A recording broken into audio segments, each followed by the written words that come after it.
दोस्तों स्टडी 91 के online platform में आप सभी का बहुत बहुत स्वागत है। दोस्तों आज आप सभी के समक्ष बीपीएससी ट्री 4.0 के परीक्षा को ध्यान में रखते हुए हिंदी विषय के सवालों को लेकर हाजिर हूं। हिंदी की क्लास हम लोग अटेंड कर रहे हैं और विश्वास कीजिए आज हमारा छठा लेक्चर है। आज की क्लास अगर आप देखते हैं तो पूरे 180 सवाल आपके तैयार हो जाएंगे। देखिए मैं बुला रहा हूं कि जल्दी से आ जाइए, वरना कब 5000 सवाल हो जाएंगे, कब 10,000 हो जाएंगे, आपको पता भी नहीं चलेगा। ठीक है, बहुत लंबी श्रृंखला चलने वाली है, बहुत ही बेहतरीन और बहुत मजा आने वाला है। हिंदी के हर एक चैप्टर पर दोस्तों हम बातचीत करेंगे। अगर आप किसी अन्य परीक्षा की भी तैयारी करें तो भी हिंदी के सवाल आपके लिए इंपॉर्टेंट है। ठीक है, आइए आगे बढ़ते हैं। ध्यान दीजिएगा, इस परीक्षा हेतु दोस्तों हमने एक हिंदी का स्पेशल बैच लॉन्च किया है और मैं कह रहा हूं एक का साध है सब सद है, मतलब एक ही निशाने में दोस्तों सब फतह हो जाएगा। चाहे आप पीआरटी की एग्जाम देना चाहें, चाहे मिडिल एग्जाम देना चाहें, सेकेंडरी हो या सीनियर सेकेंडरी हो, चारों एग्जाम में जो हिंदी आती है वो एक ही बैच से दोस्तों फतह हो जाएगी। आप विश्वास कीजिए, सिर्फ एक मौका हमें दीजिए, एक मौका दीजिए,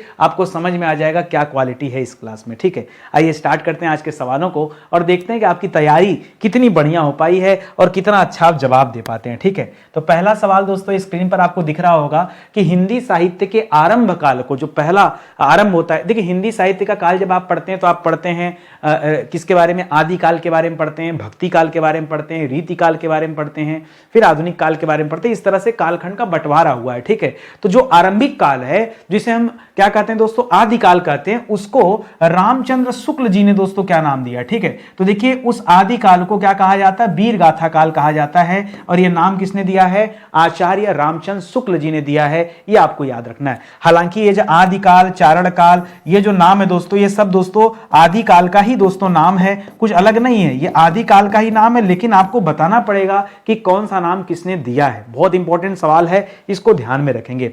अगला सवाल आपकी हालत खराब कर देगा। सवाल दे रहा है कि पंच परमेश्वर जो कहानी है इसके लेखक कौन है। रामधारी सिंह दिनकर जी हैं, मुंशी प्रेमचंद जी हैं, मैथिली शरण गुप्त जी हैं या सुमित्रानंदन पंत जी हैं। सोच समझ के आपको जवाब देना है। यह किसकी रचना है, यह कहानी है दोस्तों, क्या है, यह एक कहानी है, नाम क्या है, पंच परमेश्वर। यह किसकी रचना है, तो याद रखेगा यह रचना है मुंशी प्रेमचंद जी का। जी हाँ दोस्तों, मुंशी प्रेमचंद जी की रचनाएं जब आप पढ़ते हैं दोस्तों तो खास करके 2-3 रचना बहुत ज्यादा पढ़ते हैं, जैसे गोदान पढ़ते हैं, गबन पढ़ते हैं।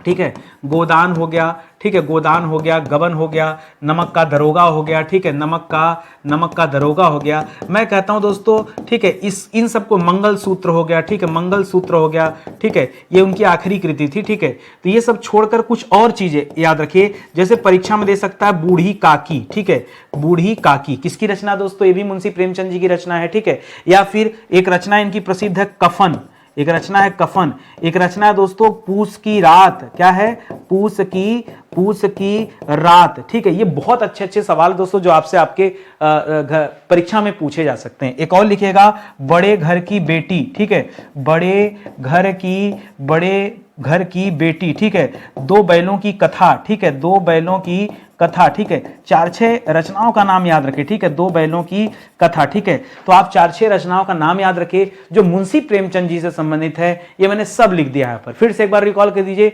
गोदान हो गया, गबन हो गया, ठीक है, मंगल सूत्र हो गया, ये आप जो पुराना पढ़ते हैं, नमक का दरोगा, ठीक है, तो आप पढ़ते हैं। ठीक है, इसको छोड़ करके नया जो मैंने बताया वो क्या बताया, बड़े घर की बेटी, बूढ़ी काकी, दो बैलों की कथा, ठीक है, कफन, ठीक है, ये सब जो रचनाएं दोस्तों, पूस की रात, ये रचनाएं भी दोस्तों मुंशी प्रेमचंद जी की हैं। तो कम से कम ये बातें आपको पता होनी चाहिए। नहीं पता है तभी मैं बैच बनाया हूं। ठीक है, ज्वाइन करेंगे तो सब कंफर्म हो जाएगा। करा चौपाई, चौपाई जो दोस्तों, इसके प्रत्येक चरण में कितनी मात्राएं होती, पहले देखिए चौपाई होता क्या दोस्तों, तो याद रखिएगा चौपाई जो है यह सममात्रिक छंद का दोस्तों उदाहरण है। पहला पॉइंट तो आप याद रखेंगे। दूसरा पॉइंट आप याद रखेंगे, चौपाई में कितने चरण होते हैं दोस्तों, 4 चरण पाए जाते हैं। ठीक है, और तीसरी बात याद रखेंगे कि प्रत्येक चरण में 16 मात्राएं होती हैं। प्रत्येक चरण में कितनी मात्राएं होती हैं दोस्तों, 16 मात्राएं होती हैं। ये 3 लाइन में बातें याद रखेगा, आपका सारा कॉन्सेप्ट क्लियर हो जाएगा। तो यहां पर आपका जवाब क्या हो जाएगा, 11 और 13 नहीं दोस्तों, 16 मात्राएं होती हैं। इसे आप याद रखेंगे तो ऑप्शन नंबर 3 दोस्तों क्या हो जाएगा, एकदम आराम से सही जवाब आप दे पाएंगे। ठीक है, आइए आगे ले चलता हूं आपको। अगला है तरन तनुजा तट तमाल तरुअर बहु तेरे। ठीक है, यहां पे आपको बताना है कि कौन सा अलंकार है। ध्यान दीजिएगा, कभी भी अगर किसी भी शब्द का पहला अक्षर वर्ड अगर रिपीट हो रहा है, जैसे त से तरनी, त से तनुजा, त से तट, त से तमाल, त से तरवर, बार बार त चंदू के चाचा ने चंदू के चाची को, बार बार च खड़क सिंगे खड़कने से खड़कती हैं, बार बार ख ख ख। बात को समझिए, जहां अगर वर्ड रिपीट कर रहा है, वर्ड, ठीक है, अगर क्या हो जाए वर्ड, वर्ड का मतलब क्या हो जाए अक्षर, अगर अक्षर की आवृत्ति हो रही है, आवृत्ति मतलब अगर वो बार बार आए, आवृत्ति का मतलब क्या हो जाता है, अगर वो बार बार आए तो हमेशा जवाब क्या होता है, च्यवनप्रास अलंकार। कौन सा होता है, अनुप्रास अलंकार, च्यवनप्रास अलंकार। ठीक है, याद रखिए, हंसी हंसी में क्लास खत्म हो जाएगी। यमक कब होता है, कनक कनकता सौगुनी मादकता अधिकाय, जब एक शब्द दो बार आ जाए, अक्षर नहीं शब्द, जब शब्द रिपीट करता है तब यमक अलंकार, लेकिन कब, जब अर्थ अलग अलग होना चाहिए। ठीक है, तो ये सारी बातें आप याद रखेंगे। ठीक है, उपमा भी आसान है, सम समान शरीस, जब इस तरह के शब्द मिलते हैं आपको तब वहां पर उपमा अलंकार होता है और उत्प्रेक्षा में दोस्तों इच्छा व्यक्त होती है। ठीक है, आगे बढ़िए। कह रहा है कि छंद का सर्वप्रथम उल्लेख कहां मिलता है। पहली बार दोस्तों छंद का उल्लेख कहां मिला है, तो छंद का उल्लेख मिलता है दोस्तों ऋग्वेद में। ठीक है, ऋग्वेद की बात आती है, याद रखिएगा ऋग्वेद को सबसे प्राचीन वेद माना जाता है। सबसे प्राचीन वेद कौन है, ऋग्वेद। ऋग्वेद को दोस्तों वेद त्रयी कहा जाता है। क्या कहा जाता है, वेद त्रयी। वेद त्रयी में तीन आते हैं, वेद त्रयी में तीन चीजों को शामिल किया जाता है, ऋग्वेद को शामिल किया जाता है, यजुर्वेद को शामिल किया जाता है और सामवेद को शामिल किया जाता है। इन तीनों को मिलाकर वेद त्रयी होते हैं। ठीक है, याद रखेंगे, ऋग्वेद में 10 मंडल होते हैं, 1028 सूक्ति है, 1028 सूक्तियां हैं और 10,500 से ज्यादा दोस्तों इसमें मंत्र हैं। ये बातें याद रखिएगा। क्या लगता है हिंदी का मास्टर है ना, आपकी गलत फहमी है। हिंदी के साथ साथ कभी गुप्ता जी की जीएस की क्लास देखिए, बहुत मजा आता, आनंद। आज देखना जीएस की क्लास, अभी इस क्लास के जस्ट बाद रात को 9 बजे एकदम फायर ब्रांड वाली क्लास आ रही ज्योग्राफी की, पढ़ के देखिए आनंद आ जाएगा। और 382 लेक्चर मैंने पढ़ा दिया भाई, 382। एक दिन में 5-5 पढ़ोगे तब भी आपको जो है 3-4 महीना लग जाएगा कवर करने में। पहले पढ़ के तो देखो, 2-4-5 पढ़ो, आनंद आएगा तो कंटिन्यू करना, नहीं आएगा तो छोड़ देना। आपका रास्ता अलग, गुप्ता जी अलग, क्या दिक्कत है। मैं कुछ गलत बोलता हूँ, फैक्ट तो बोलता हूँ। अगर मेरी क्लास आपको समझ में आए तो देखिए, नहीं समझ में आए तो भैया कोई बात नहीं, हाँ, सिंपल सी बात है। लेकिन आप पहले प्रयास तो कीजिए। चलिए आगे बढ़ते हैं दोस्तों। अगला सवाल दे रहा है कि कवि बिहारी लाल जी की बात कर रहा है, यह मुख्यतः किस रस के कवि थे। बिहारी लाल जी की जितनी रचना है, इन्होंने हर रचना में सिर्फ और सिर्फ श्रृंगार रस की प्रधानता देखने को मिलती है। ठीक है, करुण तो हो जाएगा, शोक की बात हो जाएगी, नहीं रोना धोना नहीं दोस्तों, शोक वाली बात नहीं। भक्ति भी नहीं है, भक्ति में दोस्तों अब जैसे तुलसीदास जी के रहते भक्ति में दूसरे कवि का नाम क्या याद करना भैया, यहां याद रखेगा श्रृंगार रस हो जाएगा। इसका स्थायी भाव रति होता है। वीर रस का स्थायी भाव क्या हो जाता है दोस्तों, उत्साह हो जाता है। ठीक है, फिलहाल जो बिहारी लाल जी थे ये श्रृंगार रस के कवि माने जाते हैं, याद रखेगा। और श्रृंगार रस को रसों का राजा कहा जाता है। क्या कहा जाता है, परीक्षा में आता है रसों का राजा किसे कहते हैं, तब क्या बताएंगे दोस्तों, याद रखेंगे श्रृंगार रस को। किसे, श्रृंगार रस को रसों का राजा कहते हैं, ये पॉइंट याद रखेंगे। अगला सवाल दे रहा है उड़ती चिड़िया के पंख गिनना। उड़ती चिड़िया के पंख गिनना, इसका अर्थ क्या है बताना है। कह रहा होशियार होना, नहीं, उड़ती चिड़िया के पंख गिनने से आप होशियार नहीं हो जाएंगे। मूर्ख होना नहीं, मतलबी होना नहीं, अनुभवी होना या अनुभव होना, अनुभवी होना, अनुभव होना या फिर अनुभवी होना। ठीक है, तभी लोग नहीं करते हैं अरे भैया, अरे उड़ती चिड़िया को पंख गिन लेते हैं, मतलब बहुत टैलेंटेड व्यक्ति हैं, उनकी बात हो रही। ठीक है, तो ऑप्शन नंबर 2 जो है यहां पर बिल्कुल सही जवाब हो जाएगा। आगे बढ़िए। निम्न वाक्यों में संयुक्त वाक्य कौन सा है। संयुक्त वाक्य के लिए एक छोटा सा गाना मैं बनाया हूं, लेकिन किंतु परंतु बंधु और इसलिए। कभी ये सारे शब्द कहीं मिल जाए, आंख मूंद कर बता देना संयुक्त वाक्य वहां पे क्या क्या, लेकिन शब्द, किंतु शब्द, परंतु शब्द, और शब्द, अथवा शब्द, इसलिए शब्द, ये सब जहां पे आ जाएंगे। और यहां पे देखिए, करा हुआ खाना खाकर सो गया तो सो जाने तो क्या दिक्कत है। ठीक है, उसने, अच्छा ये खाना पहले खाया फिर बाद में सो गया, तो यहां द्विकर्मक क्रिया है। ठीक है, मतलब दो काम हो रहा है, पहले खाना खाया जा रहा है फिर बाद में सोया जा रहा है। उसने खाना खाया और, लेकिन किंतु परंतु बंधु और इसलिए, तो और मिल गया तो यहां हो गया। करा गीता जिस घर में रहती बहुत गंदा है, रूपा चाहती को नौकरी करे, ये सब में तो आपका मिश्रित वाक्य हो जाएगा। आपसे संयुक्त पूछा है, संयुक्त बताइए और गाड़ी अपनी आगे बढ़ाइए। ठीक है, आगे आइए। करा निम्न में से भाववाच्य वाक्य का चयन कीजिए जहां पर भाववाच्य। देखिए जब आप वाच्य पढ़ते हैं तो आप 3 तरह के वाच्य पढ़ते हैं। कितने तरह के वाच्य होते हैं? 3 तरह के। पहला होता है कर्तृवाच्य। कर्तृवाच्य में हमेशा कर्ता की प्रधानता होती है। दूसरा होता है कर्तृवाच्य, दूसरा होता है कर्मवाच्य, जहां किसकी? कर्म की प्रधानता होती है, ठीक है, कर्म वाच्य, ठीक है। और तीसरा होता है भाववाच्य, ठीक है, जहां भाव की प्रधानता होती है। भाववाच्य की खासियत है दोस्तों कि जहां भाववाच्य आता है वहां नकारात्मक जो है सेंटेंस यूज किए जाते हैं। जैसे माता जी से टहला नहीं जाता, सर ठंडी में पढ़ा नहीं जाता, वीडियो को लाइक नहीं करा जाता, देख के भागा जाता है, ठीक है।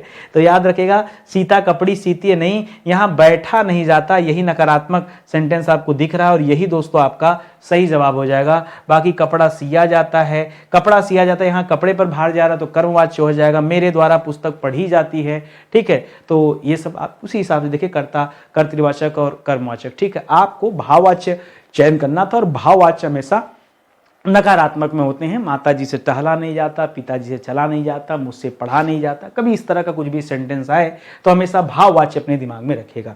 देखिए ये जो क्लास है ना, ये मैं ये मानकर चलता हूँ आपने हिंदी पढ़ा होगा, तभी तो मैं कंप्लीट हिंदी पर डिस्कस कर रहा हूँ। और नहीं पढ़ा है और आप सवालों को नहीं हल कर पा रहे। अच्छा, कुछ दिन पहले बच्चों ने कहा सर थोड़ा हम इतने गधाए नहीं हैं, थोड़ा अच्छे अच्छे सवाल लेकर आइए। अरे भैया, शुरुआत में ही इतना अच्छा सवाल लेकर आ जाएं कि आप भग जाओ, ये भी तो नहीं ठीक है, ठीक है। तो आप धीरे धीरे सवाल का स्टैंडर्ड बढ़ेगा, थोड़ा समय दीजिए, ठीक है। अगला सवाल दे रहा है, यदि सही दिशा में परिश्रम करोगे तो अवश्य सफल हो जाओगे। कैसा वाक्य है? देखिए, यदि कहीं भी यद्यपि, यद्यपि, की या फिर इस तरह का कोई भी मिल जाए, जो सो, तब याद रखिएगा वहां पे हमेशा मिश्रित वाक्य होता है। क्या होता है? मिश्रित वाक्य। पहचान क्या क्या दोस्तों? कभी मिल जाए जो, कभी मिल जाए सो, कभी मिल जाए यद्यपि या यद्यपि, कभी मिल जाए की, मतलब इस तरह के जो शब्द होते हैं दोस्तों, इन सभी के लिए क्या होता है? मिश्रित वाक्य होता है। बस एक लाइन में आप याद रखिए, कहीं भी देखिए आप ये जवाब दे दीजिए, बस सही हो जाएगा। करा देवदत्त के बाण से डैश पक्षी को उठाकर सिद्धार्थ उसकी सेवा शुश्रूषा करने लगे। करा देवदत्त की बाण से हत नहीं, आहत, ठीक है, आहत होगा और हताहत भी नहीं, ठीक है। हताहत तो भाव हो जाएगा। आहत दोस्तों आप यहां पे कीजिएगा, यहां देखिए रिक्त स्थान की पूर्ति करनी है, तो यहां क्या हो जाएगा? ये आहत सब पुट करिए तो हो जाएगा। करा देवदत्त के बाण से आहत पक्षी को उठाकर सिद्धार्थ उसकी सेवा करने लगे। ये दोस्तों आपका राइट आंसर हो जाएगा, ठीक है। यहां जो फिल इन द ब्लैंक है इसे फिल करना है। करा अतिशय डैश लिखा है, बताना भर के आपको क्या होगा? के क्षणों में आंसू अनायासी टपक जाते हैं। रहस्य के क्षण में आंसू आते हैं, कहने रहस्य के क्षण में फटी पड़ी रहती है, कह रहे हो आंसू आते हैं। कह रहा है कि हर्ष के समय, हाँ, हर्ष मतलब होता आनंद। जब आप बहुत आनंदित हो जाते हैं ऑटोमेटिक आपके आंख में आंसू आ जाता है, उत्कर्ष और संघर्ष में नहीं, ठीक है। तो हर्ष के समय जब खुशी होती है, अभी रिजल्ट आए, आपका नाम दिख जाए, भलभला के अखिया से यार आंस निकले लगी, आनंद आ जाएगा। समझ में आ रहा है ना? बस यही आपको जवाब देना है और सीखना है। चलिए आगे बढ़ते हैं। कह रहा जिस तर्क का कोई जवाब न हो, जिस तर्क का कोई जवाब न हो वो कौन सा है दोस्तों? कह रहा जोरदार नहीं, तीखा नहीं, सटीक नहीं। जिस तर्क का कोई जवाब ना हो यानी वो अकाट्य है। क्या है? वो अकाट्य है। तो अकाट्य आपका क्या हो जाएगा? सही जवाब हो जाएगा, ठीक है। आइए आगे बढ़ते हैं, अगले सवाल पर आते हैं। कह रहा जीजीविषा, जीजीविषा का मतलब क्या होता है? कह रहा जीवन से मुक्ति की इच्छा नहीं, वो तो मर जाने की इच्छा होती है, ठीक है। इसी तरह कह रहा जीवन की इच्छा, हाँ, जीवन की इच्छा या जीने की इच्छा, जीवन की इच्छा या फिर जीने की इच्छा को क्या कहा जाता है? ठीक है, जीजीविषा कहा जाता है। जीविका कमाने की इच्छा नहीं, किसी चीज को पाने की तीव्र उत्कंठा, ये तो अभिलाषा कहलाता है। क्या कहलाता है? इसे क्या कहते हैं? अभिलाषा, इच्छा, कुत्सा कहा जाता है, ठीक है। तो ये सब याद रखेंगे। तो यहां पर ऑप्शन नंबर बी जो है दोस्तों ये आपका बिल्कुल सही जवाब हो जाएगा। कह रहा छेपक माने क्या होता है? छेपक, ये छेपक शब्द आप क्यों यूज करते हैं? मैंने उल्टा कर दिया, वाक्यांश के लिए एक शब्द ना देकर सीधा शब्द दे दिया, आप वाक्यांश बताइए, ठीक है। छेपक कह रहा दूसरों को क्षमा कर देने वाला, ठीक है, ये नहीं। शत्रु पर घातक वार करने वाला नहीं। किसी ग्रंथ में अन्य व्यक्ति के द्वारा जोड़ा गया जो भाग होता है उसे छेपक कहा जाता है। ऑप्शन नंबर सी सही होगा। किसी व्यक्ति द्वारा छोड़े गए शेष कार्य को पूरा करने वाला, यह भी नहीं होगा दोस्तों। जो भाग जोड़ने की बात कर रहा है यही जवाब दोस्तों एकदम परफेक्ट है और एकदम दोस्तों सही है, ठीक है। तो इसको आप ध्यान में रखेंगे। अगले सवाल पर आइए। अगला सवाल दे रहा है पाश्चात्य का विलोम क्या होगा। सोचिए समझिए तब जवाब दीजिए। पाश्चात्य का विलोम शब्द क्या होगा। करा प्रतीची नहीं, प्रतीची होता है उदीची का विलोम। किसका होता है। उदीची, उदीची का विलोम प्रतीची होता है। ठीक है, प्राची भी नहीं होगा। पाश्चात्य का पौवार्त्य हो जाएगा। ठीक है, पवार्त्य। अप्रत्यक्ष का विलोम क्या हो जाता है। अप्रत्यक्ष हो जाता है। ठीक है, तो इसको याद रखेंगे। यहां पर ऑप्शन नंबर सी जो है दोस्तों ये आपका हो जाएगा। पौवार्त्य भी हो जाता है और पौरस्त्य भी होता है। ठीक है, पौरस्त्य। ठीक है, इसका एक विलोम और होता है पाश्चात्य का, पौरस्त्य। ठीक है, तो ये भी आप याद रखेंगे। आनंद आया पढ़ के ना यार। गुप्ता जी क्लास में आनंद ना आया तो फिर मजा किस बात का। आप साथ में बने रहो। ठीक है, पता नहीं कि मेरी इच्छा करी बिहार पढ़ा रहे हैं तो भाषा बदलने क्या। आप कमेंट करके मुझे बताइए कि सर आप थोड़ा भोजपुरी टंग में एक क्लास दीजिए। बड़ी इच्छा हो रही मेरी कि बिहार की बात कर रहे हैं और खड़ी हिंदी बोली में क्लास ने तो कहीं ना कहीं मतलब अटपटा सा फील हो रहा है। तो आप कहिए तो अगली क्लास में लेकर आऊं, क्या कहते हैं बताइए। एक दो क्लास बाद बनाऊं एक क्लास, आपकी अगर इच्छा हो तो चलिए देख लेंगे कभी।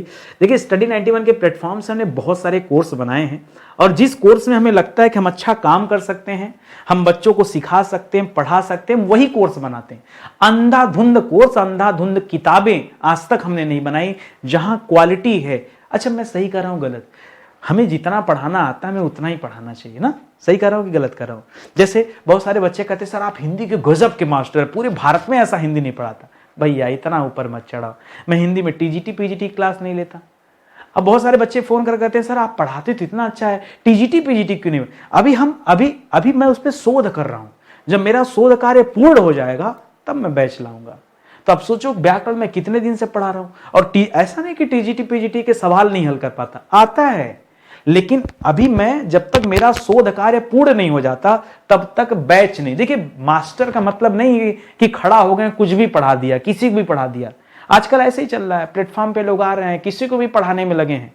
रिसर्च करो भैया, अपने ऊपर समय दो, पढ़ो, सीखो, टेक्निक सीखो, बहुत कुछ सीखना समझना होता है। तो जब आपका कॉन्सेप्ट क्लियर रहेगा ना तब पढ़ने पढ़ाने का मजा अलग होता है। तो इसीलिए कह रहा हूं एक मौका दीजिए। जो बैच हमारे पास है, अब मेरे कहने से एक बैच आप ज्वाइन कीजिए ना, बेहतरीन बैच है। टीजीटी पीजीटी के हिसाब से, नेट जेआरएफ के हिसाब से, आईएएस पीसीएस मेंस लेवल के हिसाब से ये मॉडर्न हिस्ट्री का बैच पढ़ के देखना। आप जितनी बड़ी कोचिंग में एडमिशन किए हैं ना, 1.5-2 लाख रुपए खर्चा करके, इस बैच के कंटेंट को केवल मैच करा लेना। ठीक है, माथा ठनक जाएगा आपका। आप कहोगे सर ये क्वालिटी है बैच की। हाँ मैं कह रहा हूं ये क्वालिटी है, पढ़ के तो देखो तब न समझ आएगा। आइए आगे बढ़ते हैं। करा सूक्ष्म का विलोम क्या हो जाता है। अदृश्य तो होगा नहीं। अदृश्य दोस्तों, अदृश्य का विलोम क्या हो जाता है। अदृश्य का विलोम दृश्य हो जाएगा। द्रष्टव्य भी नहीं होगा दोस्तों। निश्चित का दोस्तों क्या हो जाता है, अनिश्चित हो जाता है। निश्चित का क्या हो जाएगा, अनिश्चित हो जाएगा। यहां स्थूल हो जाएगा। सूक्ष्म का विलोम क्या हो जाता है, स्थूल हो जाता है। सूक्ष्म माने छोटा, स्थूल हो जाता है इसका विलोम। ये आप याद रखेंगे, बिल्कुल सही जवाब हो जाएगा। ठीक है, अगला दे रहा है कुसुमेशु। कुसुमेशु का पर्यायवाची शब्द बताना है। किसे कहते हैं कुसुमेशु। क्या कबूतर को कहते हैं, नहीं, कबूतर को कपोत कहा जाता है। क्या कहा जाता है, कपोत कहा जाता है। रक्त लोचन कहा जाता है। क्या कहा जाता है, रक्त लोचन कपोत। ठीक है, काला के लिए, काला को दोस्तों श्याम कहा जाता है। ठीक है, क्या कहा जाता है, श्याम, श्याम रंग।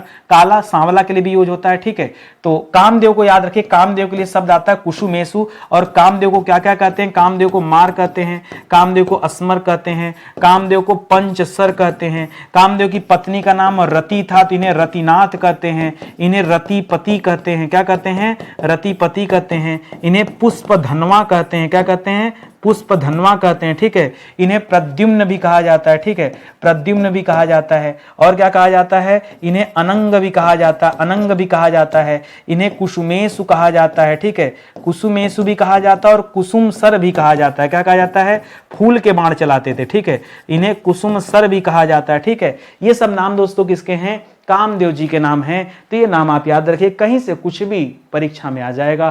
तो मेरे साथ रहेंगे, पढ़ते रहेंगे तो रिवीजन होता रहेगा, आराम से रिवीजन होता रहेगा, आराम से आपका कंप्लीट भी हो जाएगा।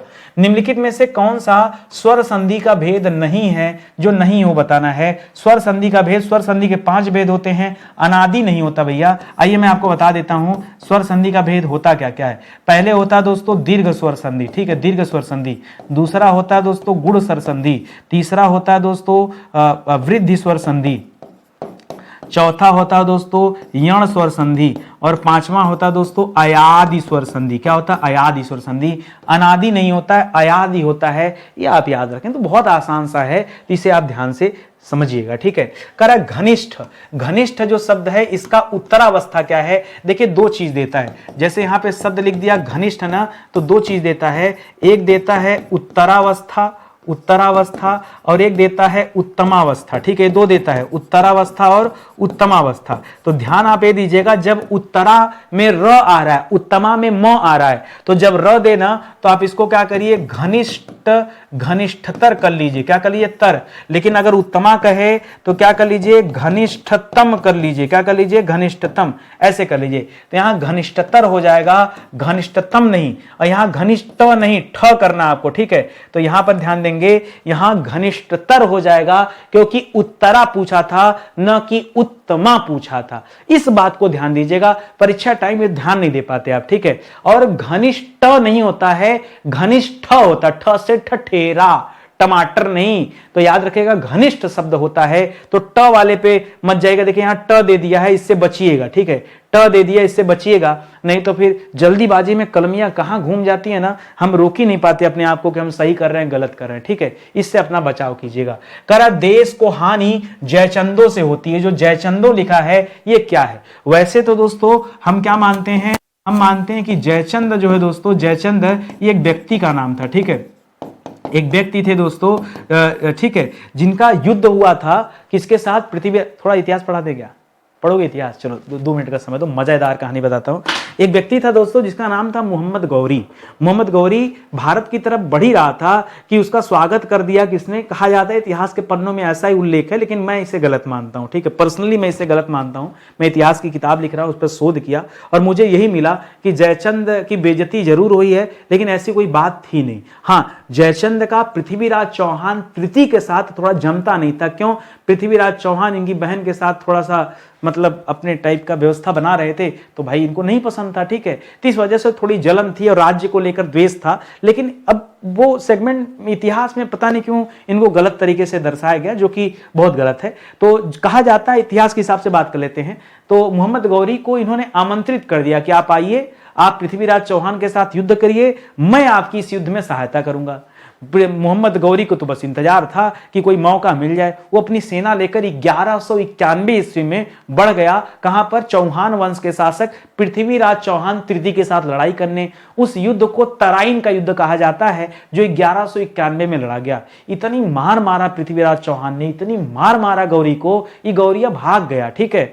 अब हमारे देश के शासकों की एक दिक्कत थी, जब हीरो किसी गुंडे को मारता है तो एक बार में मार देना चाहिए, वो मार के छोड़ काहे देता ही नहीं समझ में आता है, ठीक है। तो पृथ्वीराज चौहान ने अपने जीवन की सबसे बड़ी गलती कर दी, अपने जीवन की नहीं पूरे भारत की सबसे बड़ी। अगर ये मोहम्मद गौरी को मार दिए होते तो जान लो दिल्ली सल्तनत की शुरुआत नहीं होती। अगर गौरिया मर जाता तो दिल्ली पे कब्जा नहीं होता उसका, और कब्जा नहीं होता तो दिल्ली सल्तनत पे गुलाम वंश, खिलजी वंश, तुगलक वंश, सैयद वंश और लोधी वंश, काहे नौटंकी चलती इसकी।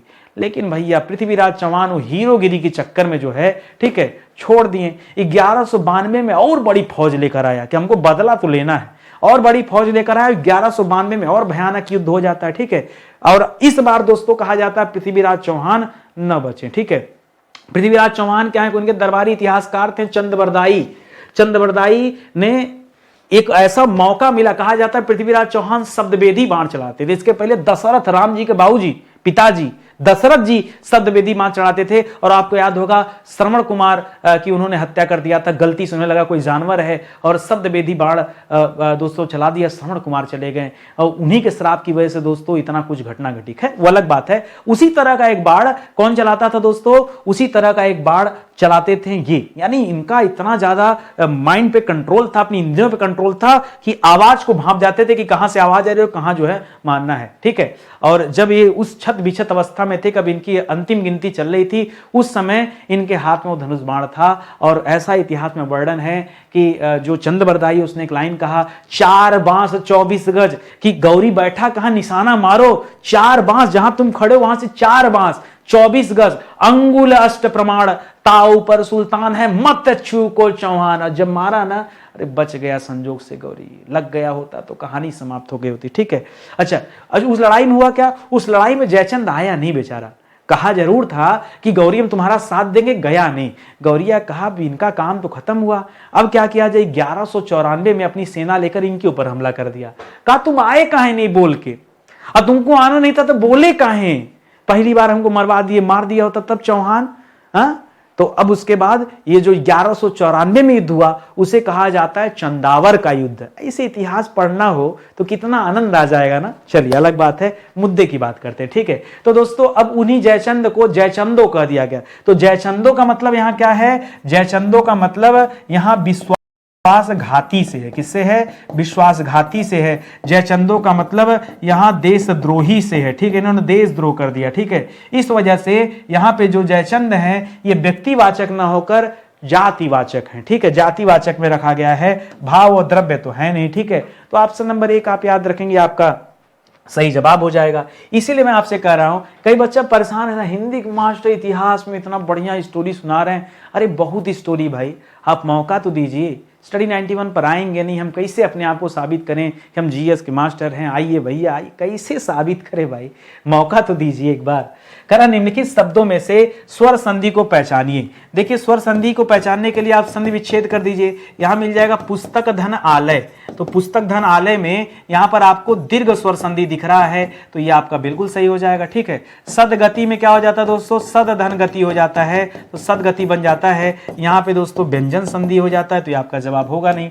दिग्दर्शन में दोस्तों क्या हो जाता है? दिक धन दर्शन हो जाता है, तब दोस्तों यहां पर भी व्यंजन संधि आ जाता है, यह भी आपका जवाब नहीं होगा। उज्ज्वल में दोस्तों उत धन ज्वल हो जाता है, क्या हो जाता है? उत धन ज्वल, यहां भी दोस्तों क्या हो जाता है? व्यंजन संधि हो जाता है, इस वजह से यह भी आपका जवाब नहीं होगा। तो जो सही उत्तर है वो ऑप्शन नंबर 1 है, इसको आप याद रखिएगा। ठीक है, चलिए आ जाइए आगे बढ़ते हैं, अगले सवाल पर आते हैं। करा इनमें से गुणवाचक विशेषण कौन सा है? क्या पहचानना है? गुणवाचक विशेषण, ऐसा विशेषण जो गुण बताता हो, अच्छा खराब भला बुरा, इसी तरह का गुण। करा चौगुना, ये चौगुना दोस्तों गुणवाचक तो है नहीं। नया पुराना ये गुणवाचक हो सकता है। 3 ये तो संख्यावाचक, कुछ ये तो अनिश्चयवाचक। ठीक है, कुछ जो हो गया दोस्तों, कुछ रोटियां लेकर आओ, तो यहां क्या हो जाएगा? यह अनिश्चयवाचक के अंतर्गत आएगा। ठीक है, और ये जो लिख रहा है दोस्तों 3 2 3 4 ये तो संख्यावाची के अंतर्गत आएगा, संख्यावाची। ठीक है, और ये दुगुना तिगुना चौगुना यह भी दोस्तों संख्यावाची के अंतर्गत आएगा। ठीक है,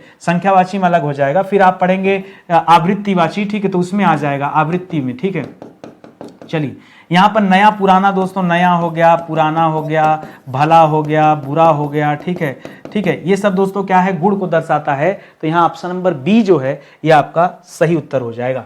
करा इनमें से अनिश्चयवाचक सर्वनाम कौन सा है? जो अनिश्चय है, तो कौन नहीं, अनिश्चयवाचक ना, कौन, दरवाजे पर कौन कोई आया है। ठीक है, कौन की जगह कोई कीजिए। ठीक है, दरवाजे पर कोई खड़ा है या कौन है वहां, कौन को मत बोलिए दोस्तों, कौन नहीं सेट होगा आपका, कौन की जगह कोई कीजिए, आपका जो है बिल्कुल सही जवाब हो जाएगा। इसको आप ध्यान रखिएगा, कोई आपका सही जवाब हो जाएगा। और यह वह ये वे ये दोस्तों निश्चयवाचक हो जाएगा, जैसे वह यह वे ये क्या हो जाता है दोस्तों? ये निश्चयवाचक हो जाता है। कैसे? जैसे आप कह रहे हैं कि ये मेरा घर है, ठीक है, निश्चयवाचक हो जाता है। जैसे आपने कहा ये मेरी कलम है, तो इशारा कर रहे हैं ना, तो निश्चय हो गया। ये मेरा घर है, मेरी गाड़ी हो, मेरा मोबाइल, मेरा टीवी, मेरा फोन, मेरा कैमरा, मेरा घर। ठीक है, तो इस तरह से दोस्तों आप ध्यान रखेंगे।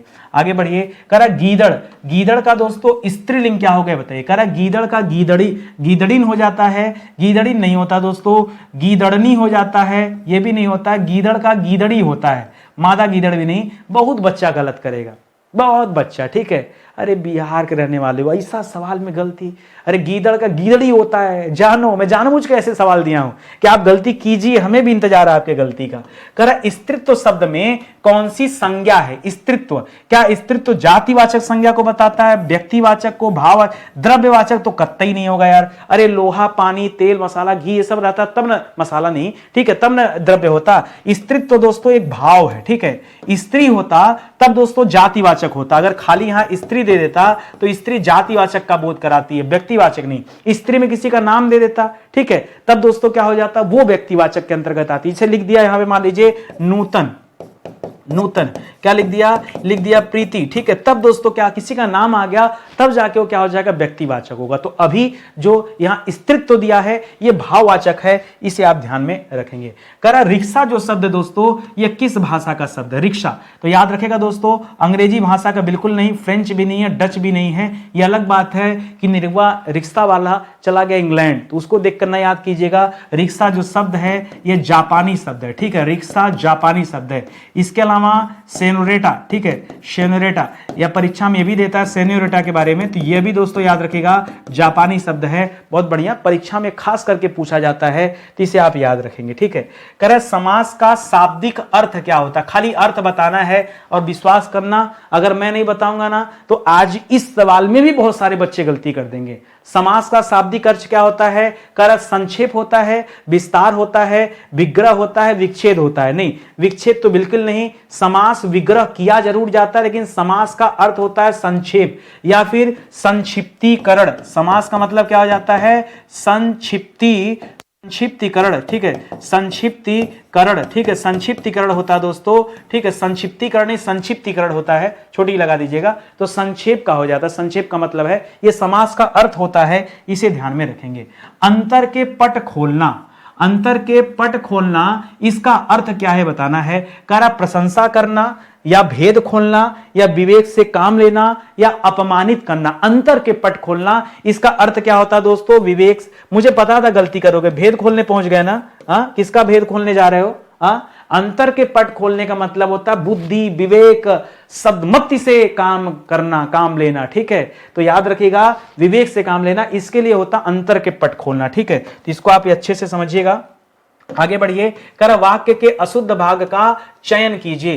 कर निरपराधी और अपराधी और निरपराधी का अंतर करना कठिन। मैंने आपको समझाया था निरपराधी नाम का कोई शब्द नहीं होता, ये वर्तनी इसकी गलत है, निरपराध होना चाहिए। जो वर्तनी होनी चाहिए वो क्या होना चाहिए, निरपराध होना चाहिए। इसे आप याद रखेंगे तो ऑप्शन नंबर बी दोस्तों क्या हो जाएगा, सही जवाब हो जाएगा। बात समझ में आ रही है ना, एकदम अच्छे से दोस्तों आप पढ़ लो, समझ लो। और याद रखना ये जो जीएस की मैं चर्चा कर रहा था ना, आप जीएस की क्लास पढ़ के देखो भाई, बहुत गजब की क्लास है। मैंने पूरा ancient, medieval, modern, polity, world geography ये 5 विषय पढ़ा के समाप्त कर दिया हूं। छठे नंबर पे अभी इंडियन ज्योग्राफी की क्लास चल रही है। अब तक दोस्तों 380 से अधिक लेक्चर मैं दे चुका हूं और इन लेक्चर में दोस्तों अब तक 11,000 से अधिक सवाल मैं आपको क्लास में पढ़ा चुका हूं। जैसे आज पढ़ रहे हैं सवाल ना, आज आपका 180 सवाल हुआ ना, आनंद आया ना, ऐसे ही 11,000 सवाल दोस्तों मैं आपको पढ़ा दिया। अभी भी आप नहीं आ रहे हैं तो आप मौका दीजिए, जुड़िए हमारे साथ, पढ़िए ना,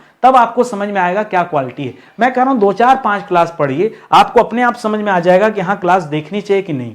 और ये आपके एग्जाम के लिए बहुत बेहतरीन क्लास है, विश्वास करो, आप पढ़ के देखो, 4-6 क्लास पढ़ो, फिर अपने आप फैन हो जाएंगे और पूरी क्लास देखे बिना आपको चैन नहीं रहेगा। ठीक है, और सबसे बड़ी बात है यार, फ्री की क्लास है, कोई पैसा नहीं देना है, फ्री में तो पढ़ सकते हैं ना, कहां दिक्कत हो रही है आपको। ठीक है, तो आइए आप आराम से तैयारी कीजिए। बाकी और कुछ हमारे लायक सेवा हो तो आप मुझे बताइए। ठीक है, बहुत बहुत धन्यवाद आप सभी का। मिलते हैं दोस्तों अगले लेक्चर में, तब तक के लिए जय हिंद, जय Bharat, thank you so much. अगली क्लास आपकी जियोग्राफी की, उसे आप जरूर अटेंड कीजिए और बाकी जो बच्चे बाद में आ रहे हैं वो प्लेलिस्ट में जाके आप क्लास देख सकते हैं। ठीक है, धन्यवाद आपका।